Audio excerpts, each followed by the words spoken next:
Hello সবাইকে, আমরা আজকে একটু পুরীর দিকে ঘুরতে যাচ্ছি সবাই মিলে।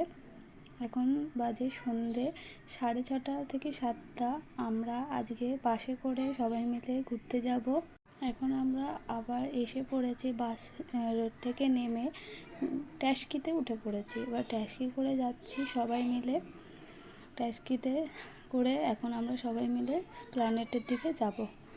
তো রাস্তায় অনেক জ্যাম ছিল, ওই জ্যামের কাটিয়ে যেতে যেতে আমাদের একটু দেরি হয়ে গেছিলো। তবু বাসটা চলে যায়নি, টাইম থেকে একটু লেট ছিল, বাট তাও জ্যামের মধ্যে জ্যাম কাটিয়ে আমরা ওখানে পৌঁছে গেছিলাম। তো গাড়ির মধ্যে আস্তে আস্তেই গেছি, যদিও কোনো অসুবিধা হয়নি, অত তাড়াহুড়ার দরকার ছিল না, বাস একটু লেটেই ছিল। তো ওই জ্যামের মধ্যে দিয়েই যেতে যেতে চারিদিকটা একটু দেখে নিচ্ছিলাম। তো এখন আমরা আস্তে আস্তে এসপ্ল্যানেডের দিকেই যাচ্ছি।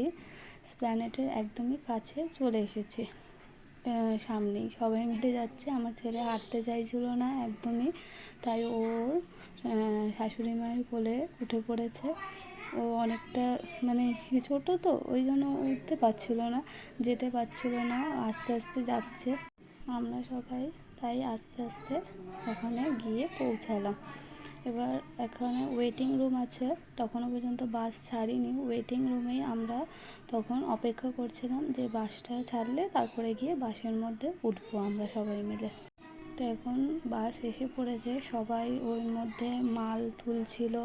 তো আমাদেরও লাগেজটা তোলা হবে, তো ওই জন্য ওয়েট করছিলাম, যেহেতু ওটা অনেকটাই ভারী আছে, সবার জিনিস একসাথে আমাদের ঢুকেছে।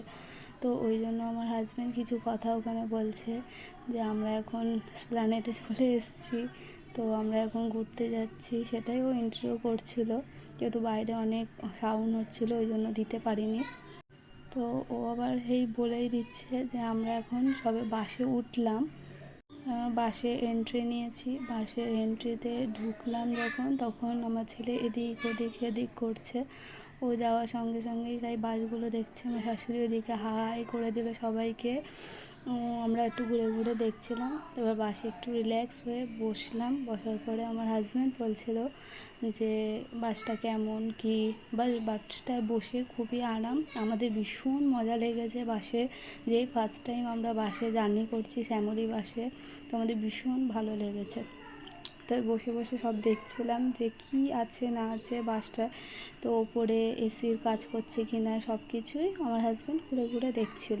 তো দেখে নিচ্ছে কমফোর্টেবলভাবে বসা যাচ্ছে কি না। আর যেহেতু ও কাজ থেকে ডাইরেক্ট একদম পুরো চলে এসেছিলো, ওই কারণেই ও রিল্যাক্সভাবে যাতে শুয়ে যাওয়া যায়। চার্জিংয়ের প্লাগটা দেখছিল, যেহেতু চার্জ ছিল না একদমই ফোনে। তো সব সেট আপ করে পরে জাস্ট দেখে নিচ্ছে যে এসিটার উপরটা একদমই হাওয়াটা ডাইরেক্ট পড়ছিল, যে ওটা কিভাবে বন্ধ করা যায়। তাই ও বলছে যে আমরা এখন পুরীর দিকেই যাচ্ছিলাম, আমি বলছিলাম। তো ও আবার জিজ্ঞেস করলো যে আমি জিজ্ঞেস করছিলাম যে কটার টাইম অ্যাকচুয়ালি ওখানে গিয়ে পৌঁছানো যাবে। তো বলছিলো হয়তো খুব যে 6:30 থেকে 7টা অবধি ওখানে এন্ট্রি নিয়ে নেবে। আর এখনই আমাদের বাসটা বসার 10 মিনিট পরেই ছেড়ে দিয়েছিল বাসটা। তো এবার বাসটা আস্তে আস্তে যাচ্ছে। তো এরপরে দেখা যাবে যে কত দূর আমরা পৌঁছাতে পারি। পরে নেক্সট ব্লগ